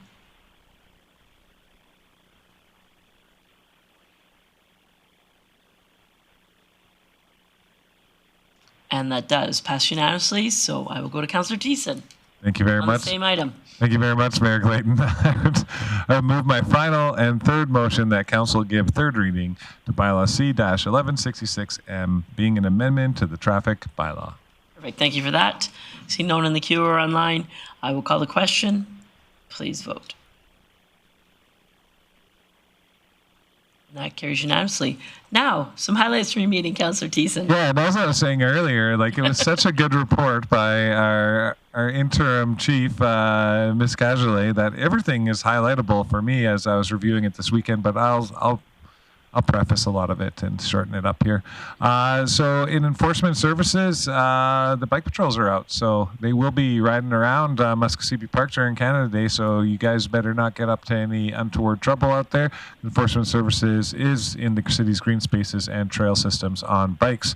Speaking of enforcement services, foxtail growth continues to be monitored, and as a preventative measure, they have been giving notices to property owners who are experiencing challenges with foxtail and trying to avoid enforcement, but for the previously affected, undeveloped areas and neighborhoods, it will follow if the foxtails aren't curbed. We dealt with the feral rabbits today a little bit. In events and programming, a new seniors walk and talk is happening. It just opened up and is launched for the summer. It'll be running Wednesdays from 10 till 11:30 a.m. at Muskasippi Park, and each session begins at Ernie Radbourne Pavilion and features a walking route that changes weekly. And I'm so happy for the seniors. I might even go there and join them and show them some of my walking routes too, but it's a little more bush-based sometimes. Also, we did some really good work. Councillor Blackmore helped us move along direction to administration to develop a fair access policy and procedure to improve clarity, consistency, and equitable access to the city's affordability programs, including our recreation access program, our transit access program, our H-card program, and Explore GP pilot. Really looking forward to this because it's certainly going to benefit a lot of the seniors who otherwise might not be able to afford it as inflation keeps pushing things up, and this is an opportunity that perhaps will be able to help them, and we look forward to that coming back to committee. Finally, residents are all invited to celebrate Canada Day with us. with a day full of festivities starting tomorrow at 1:30, where we'll have the parade begin. That's where the marshalling is, so get lined up there, and by the time it starts rolling at 2 p.m., you should be having lots of businesses, community players, and certainly council being led by Parade Marshal Doug Eady going up the street down to Muskosipi Park, where activities there will begin at 3:30, featuring carnival rides, food trucks, and community booths, and live entertainment from so many great local performers such as TJ Ruckus, Hey Driver, Brad Sims, and Aaron Goodwin. And that's presented by Pomeroy and Conference Center. To support a more inclusive experience, we have created a new accessibility pass for this year's event to help individuals with physical or cognitive disabilities reduce wait times for carnival rides as they stand in those lines, which do get quite long as it gets longer into the night. So come one, come all, come everybody. We'd love to see you down in Muskosipi Park and along the parade route tomorrow. Thanks for that, Councillor Thiessen. Moving on to item 8.5, the Operational Services Committee meeting, also held June 24th. I'll turn this one over to Councillor Plott for introduction. Thanks, Mayor Clayton. I would just move that Council approve the Operational Services Committee meeting notes held June 24, 2025 as presented. Thanks for that motion, Councillor Plott. Seeing no one in the queue, I'll call the question. Councillor Plott in favor. And that carries unanimously. Any highlights from your meeting, Councillor Plott? Yeah, we did have one report come forward from Mr. Harvard, our Director of Transit Services, and he presented our committee with information regarding our conventional transit's potential loops into the Trader Ridge area. So he showed a couple new paths that potentially could make us where we had more connectivity in our community. And with our transit ridership going up, it seems like an encouraging sign. And then from there, we received that, and then we did ask for that to come to budget. So we'll have some deliberations about that impact at the fall budget this fall. From there, we just had service area updates from Chief Glavin. The following request for proposal for services for the 2026-2027 road rehabilitation program, request for tender for copper ditch work of the drainages and adjacent fuel have been posted. Our corporate facility managers administration is coordinating with PACE for the replacement of 2 furnaces. The animal shelter is undergoing a minor renovation to the intake counter area to install safer vestibule access. And we're getting ready for Canada Day, which we hope to see everybody out in our community tomorrow. And I look forward to seeing council and a bunch of members of our community tomorrow for that as well. And that's my report. Thanks, Mayor Clayton. Thanks for that, Councillor Plott. Moving on to correspondence, number 9 under correspondence, the Alberta Forestry and Parks letter. As you will see, this is in response to a letter that we sent on following a conversation with Alberta Forest and Parks. No, Alberta Forest Products, my apologies. When they presented to council, they asked that if we could support their initiatives, we greatly appreciated. We sent a letter. This is in response to that letter, and it's there more for your information than anything. No business is required on this. It's more of a information piece, and if council has any questions, please let me know. Seeing none, I'll move on to delegation business. 2 delegations here today, the first one being the Prairie Gallery Society, and I'll recognize Councillor Blackmore. Thank you, Mayor Clayton. I have a question for administration, and the question is, they did express some concerns with financing their move into other locations, as well as finding other locations to be relocate to for the duration of the renovation at the art gallery. My question for administration is, do we have any grants or anything they could access to help them with that move, and are we doing all we can to help them out? Mr. Burke. Thank you, Mayor Clayton. We have made offers to the art gallery to be supportive, including myself. I met with the executive director last week. Saying that, I think it would warrant some further discussions, and we'll commit to following up on the plan for the renovations, as well as any opportunities that we may look to support them through that period where they're required to close. If there is any funding required that's outside of any of our programs, we'll be sure to raise that request with council. But at this point, I think it's worth just having some further discussions with them, and we can commit to following up with them. Okay. Well, thank you for that. I know that anytime a nonprofit has to do something that's outside of what they budgeted for, it can be very difficult to come up with those funds. So I look forward to hearing more about that in the future. And I have no further questions. So that Councillor Blackmore, I recognize sorry, did you have something else, Mr. Burke? Okay, recognizing Councillor Berg. Yeah, thanks, Mayor Clayton. So at the heart of the presentation, it seemed there was a lack of communication or an offer of communication with the architect that was behind it. Although he's no longer with Teeple, he's running his own architectural firm, Mr. Martin Barron. And so for me personally, I met Martin quite a few times during the construction. And to me, he would pack informed and legacy knowledge. And some of the concerns could potentially cost tens of thousands or hundreds of thousands of dollars. So just simply for accountability to taxpayers, I think we owe it to everyone involved that we at least have a conversation, or the engineer at least has a conversation with Mr. Barron and what he knows and what his knowledge is, rather than, I don't want to use the word dismissing it, but not utilizing his information and his knowledge. So to me, I would encourage administration to open the door to Mr. Barron for conversation.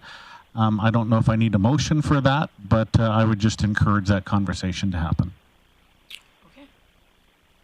Chief Glavin, that's fair? Good? Okay. Thank you. Thank you for that. Councillor Thiessen. Yeah, so seeing that wasn't a motion, so I'll make a motion for both delegations, actually, that we receive them both for information. That motion is in order. Just double checking in case any of my colleagues had other intent with the motion. So seeing no one in the queue, I'll call the question on that motion.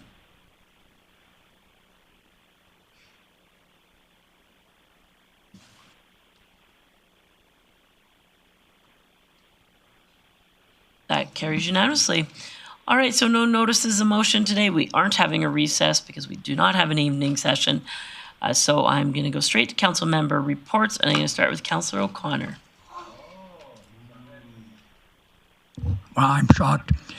Okay, had quite a few events went through. It's been a busy couple of weeks. So ribbon cutting at Prime Property Management. Had a cab meeting a week or so ago, 2 weeks ago, that met with the Grande Prairie Airport Commission. Edward Jones ribbon cutting at Arby's, and attended the event where Premier Smith brought a report on what's happening across the province. Lots of people had lots of questions. Went to the Grande Prairie powwow on Friday evening, and I attended the Aztec 4th Annual Ball Hockey Tournament, and they raised funds for the Hospital Foundation and a 3D Society. And they have raised to date, I think they would have raised $50,000 on that Saturday, and I think they're over $425,000 raised for this event. Then went to the powwow on Sunday, and they had the student graduations of Indigenous students, and that was very, very touching the way they had done it. And they also did an honor walk for Warren Neckarak, and he was speechless. I have never seen a man, he just didn't know what to do. He kept saying, "This is too much, this is too much." Anyway, it was great to see them recognize him. Downtown Association mixer. I also went to a neighborhood association board meeting, and we had very good attendance there and a lot of questions about the process. Charles Spencer, I can't miss this. Collective Impact Alliance meeting for 100 families. The mayor brought greetings there. It was an amazing event, and a lot of questions were asked. I think they've moved forward. Had a farewell coffee for Warren Neckarak, and also Charles Spencer High School commencement, and watched Jackie's son come down the path, and Hudson was, I think he was glad it was over. Fair evaluation. And then went to the art gallery. Jessica Froome had showed us an exhibition with Allingham and Wynne, and you should go see it. And the comparisons between this exhibition, and it's amazing the amount of colors and stuff. And then we had a graduation ceremony for 4, Experienced Officer Program number 4, and Special Olympics Ambassador T. And the most emotional one for me was the 80th anniversary of the liberation of the Netherlands. They are so appreciative of Canadians. They are still working and looking after all the graves and pictures beside, and all the families adopt a family. So adopt a soldier. So that's my report. Thank you, Mayor Clayton. Thanks for that, Councillor O'Connor. Councillor Berg. Yeah, thanks, Mayor Clayton. I, too, attended the Veterans Memorial Gardens 80th anniversary, the liberation of the Netherlands, and later joined them for supper and more conversation and some of the good work that they're doing. Attended the Queer Community Art event at the Teresa Sargent Hall. I made a square for their quilt. They were paper. I can't sew like Councillor Blackmore. Attended the Downtown Association Mixer, introducing Howell as the new executive director, ribbon cutting at Prime. Also, the Youth Advisory Council, we did some lawn bowling. And if you ever need a ringer for lawn bowling, Councillor O'Connor is your man. It took him some coaching. He was trying to take people out, but I worked with him well, and nobody was injured, and now he's an expert lawn bowler. And also, I had the honor of attending the Alberta Chamber of Commerce Awards in Calgary.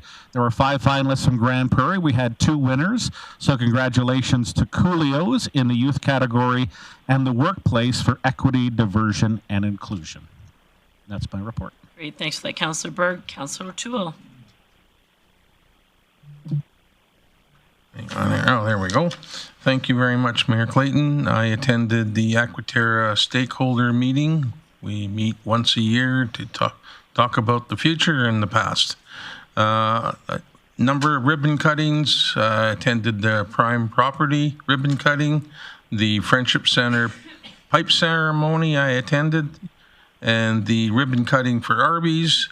I was a few minutes late after the speeches for the new playground at Roy Bickle Public School, and the Drop Ride Shop had a new location and a grand opening, and what a beautiful building. It's decorated very well, and good people that operate that operation. I attended the grand entry twice, and both on Friday and Saturday.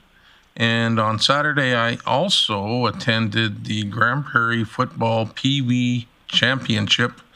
The game was between the Lions and the Eagles. The score was 27-26.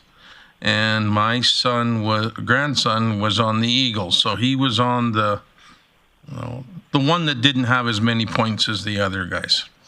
And did the Grande Prairie Kidney Walk and the, what else? Downtown Mixer and Collective Impact Alliance, Combative Sports Meeting, Charles Spencer Grad, and the get-together for Warren. He was our Indigenous liaison person at the city here, and he's left the city and changing his goals. Accessibility Advisory Committee and the Sheraton. 4 points. We had a mixer there. And I got more.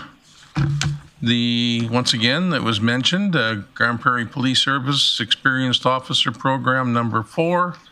The Special Olympics Athletes Ambassadors Tea, and the 65th anniversary of the Grand Spirit Foundation at Muskosipi Park.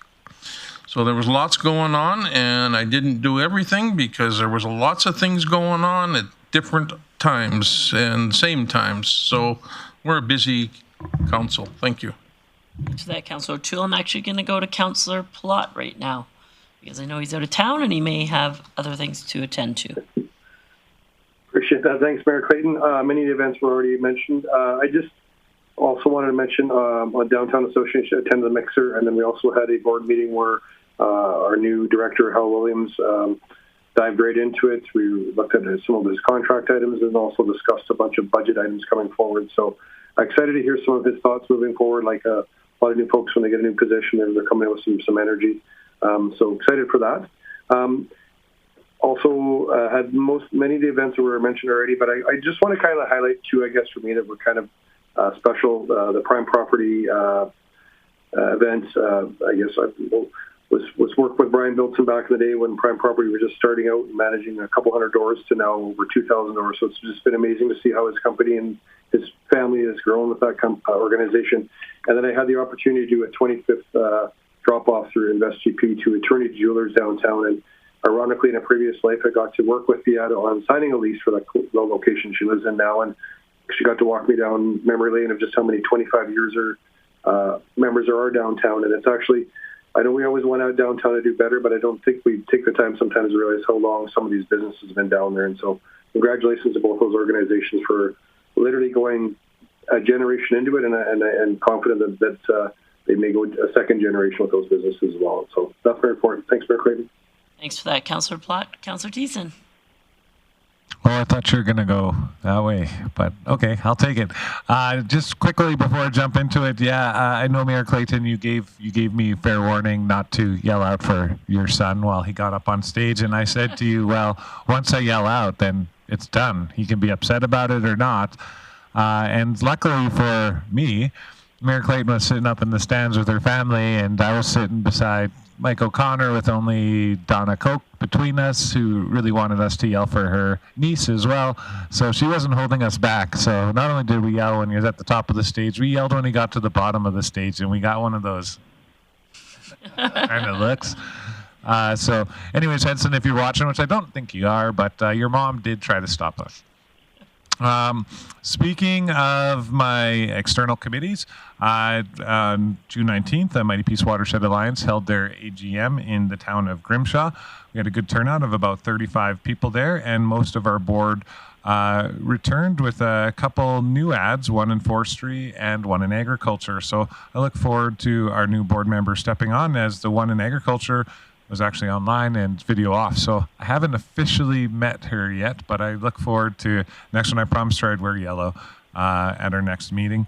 And I was duly elected again as board chair for the Mighty Peace Watershed Alliance. So thank you for the board for putting your faith in me for the third year in a row now. Wow, 3 years as chair, that's crazy.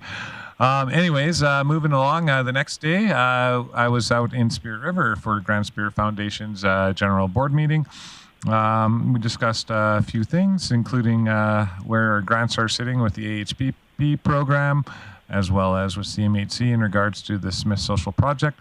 All looks good there, and it looks like we are going to be able to double up the amount of affordable spaces that are going there if all goes good, which seems like it will be, through the grant lines and the mortgage lines of CMHC in the province. On this past Saturday, as part of that, I know I've been saying it on every roundtable for the last few months, month and a half, I guess, is Grand Spirit Foundation had their official 65th birthday anniversary celebration, and we are really fortunate to have many delegates there. Our MLAs were there. We had an Alberta Munis rep there. We had our RMA rep there. Councillor Bressy stepped in with some impromptu comments as deputy mayor, which was very welcome, and addressed some of the stuff that happened at Margaret Edson Manor. And a great time was had by all. I think we gave out close to 400 free ice creams and burgers.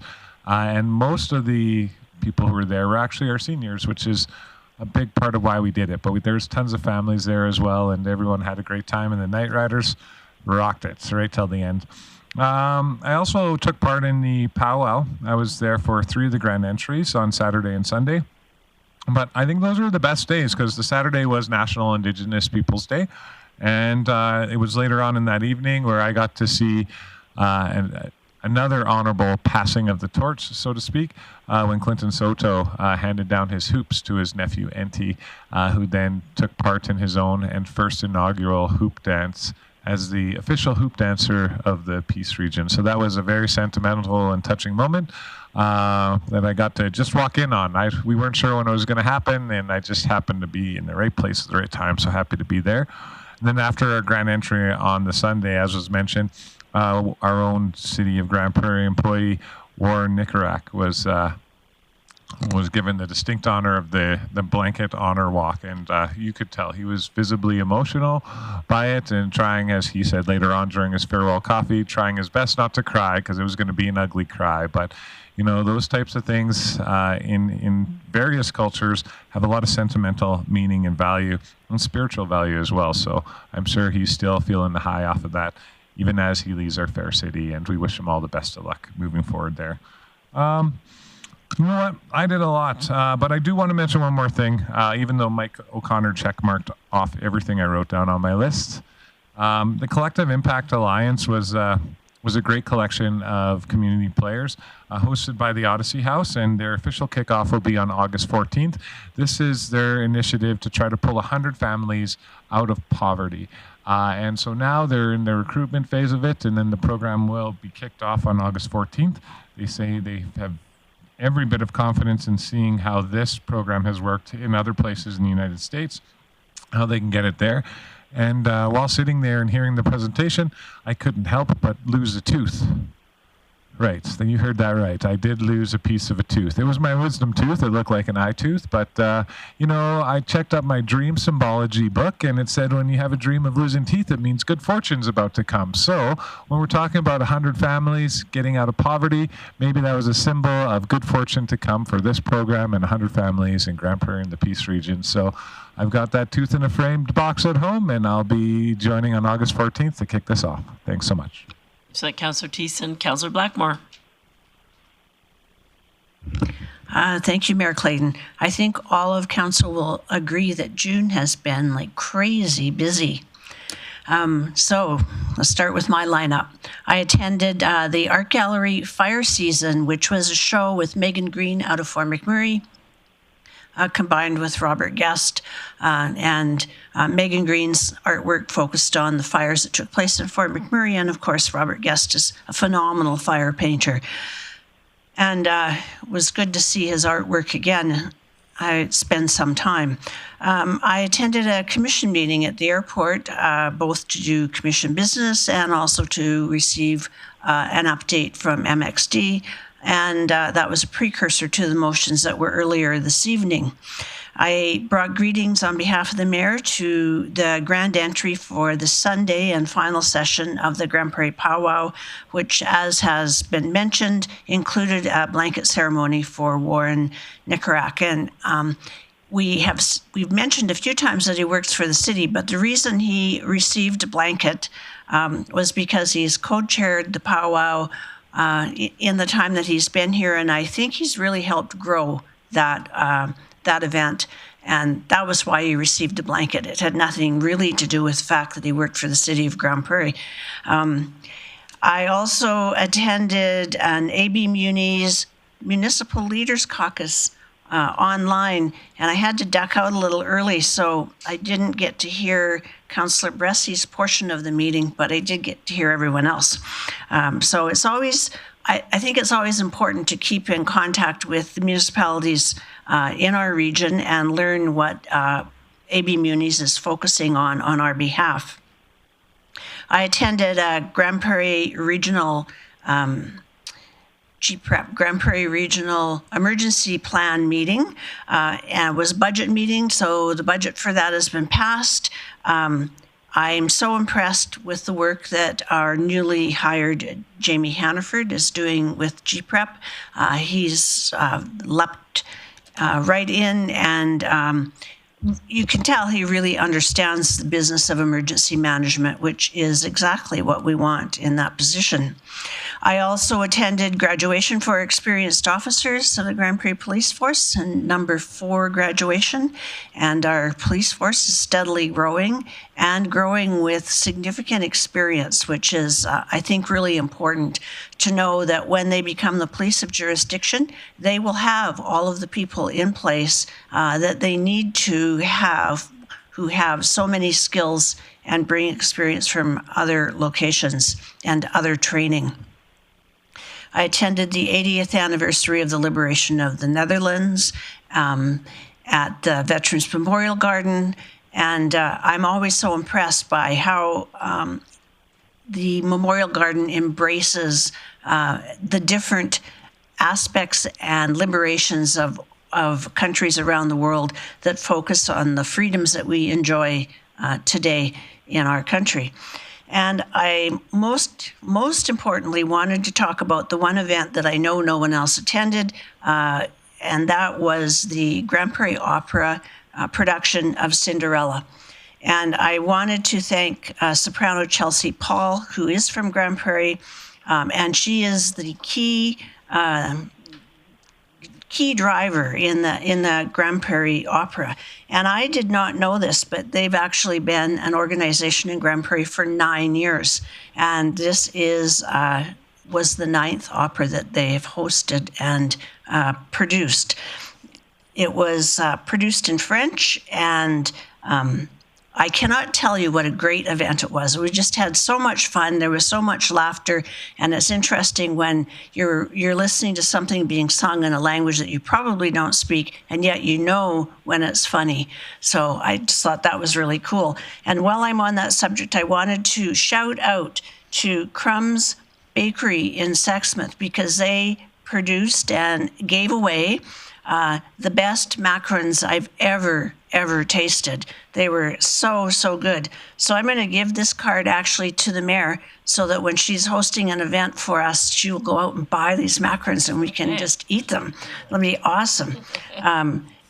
Just one more example of what's really a fine art of something that is so available in our community, and we don't think about it because we just take these things for granted, I think. And yet, so many communities in the world don't get to share those fine arts. And so thank you so much, Grande Prairie Opera and to Crumb's Bakery, for making a delightful evening possible for me. Thanks for that, Councillor Blackmore. Councillor Bressie.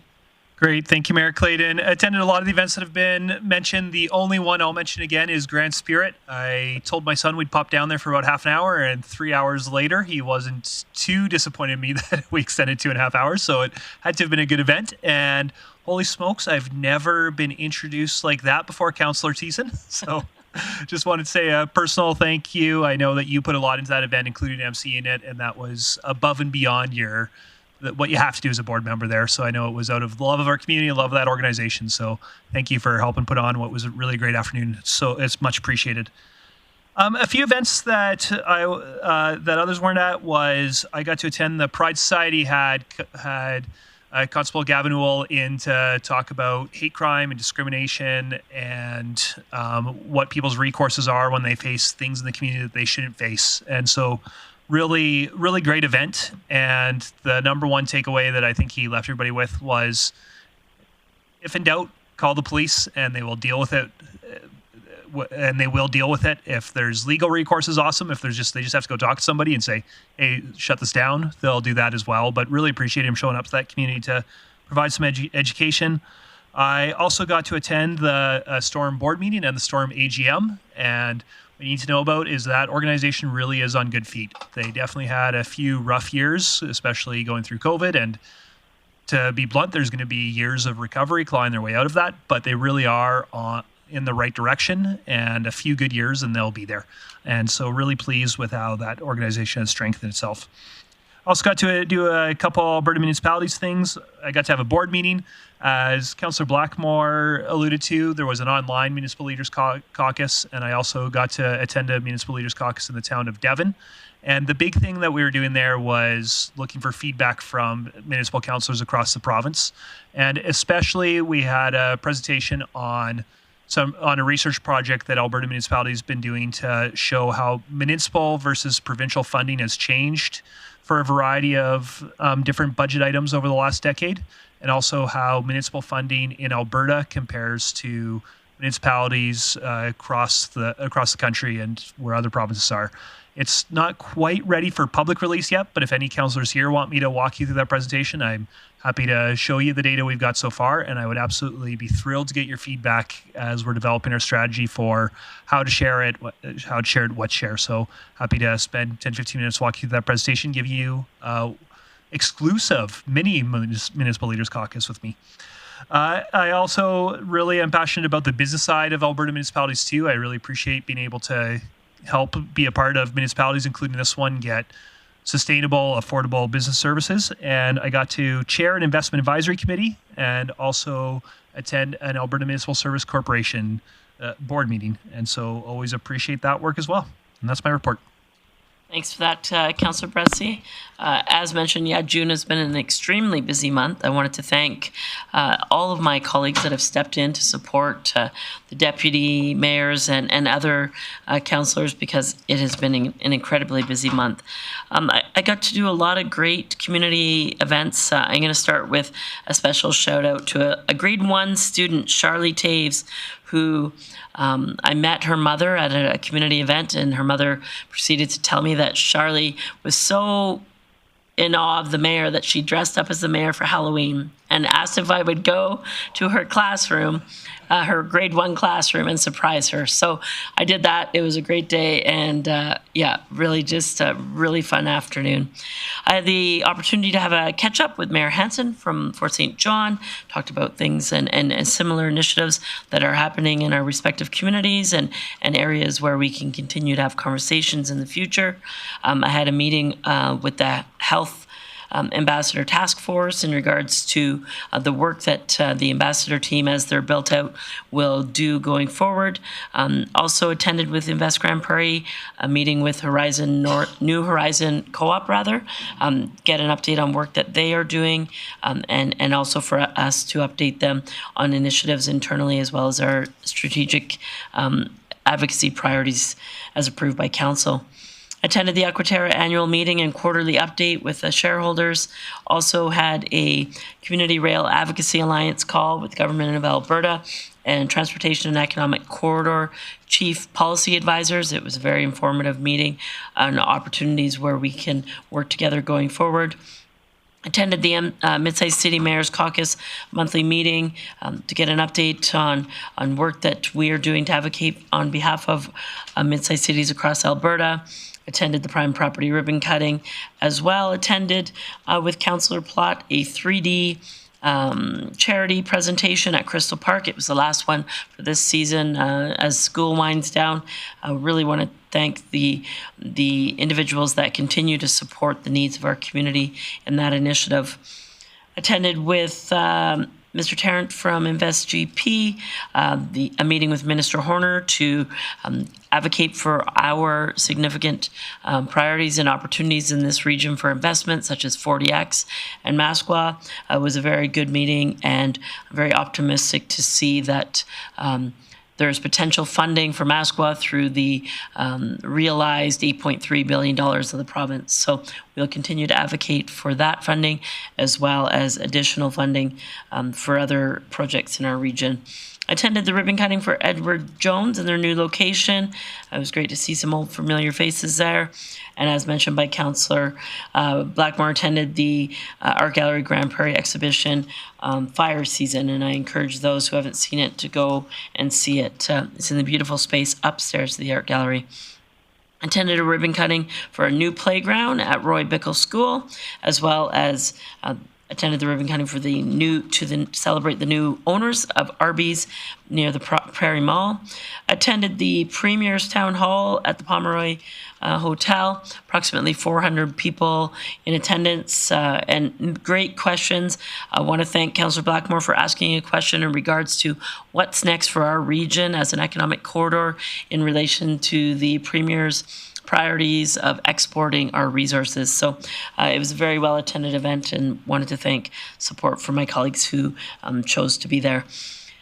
As mentioned by other of my colleagues, attended the 6th annual Grande Prairie Traditional Powwow, brought greetings on behalf of Council on the Friday evening, on the Saturday afternoon, and really, again, Councillor Thiessen mentioned it, but want to congratulate Enty.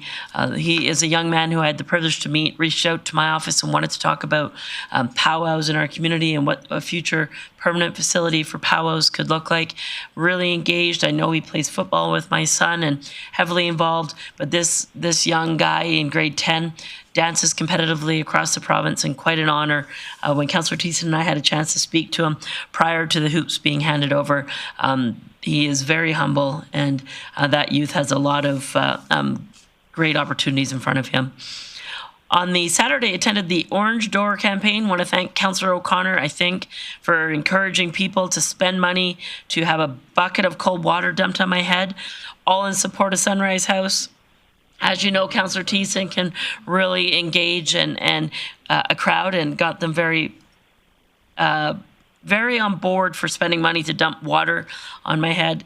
Needless to say, I thought I was smart and had an umbrella for the first bucket, but I thought I'd be a good trooper and remove the umbrella. That was cold water. They raised good funds. I haven't heard from Tanya Wald from the Sunrise House, but prior to that day of fundraising, I do know that Home Depot, the Grande Prairie Home Depot, was the second in Canada for fundraising to date for the Orange Door campaign. So when I get an update in regards if they surpassed the first place store, I'll let you know. Regardless, congratulations to the Sunrise House for a good fundraiser, and thank you to Home Depot for supporting them. Attended the annual Grande Prairie Kidney Walk.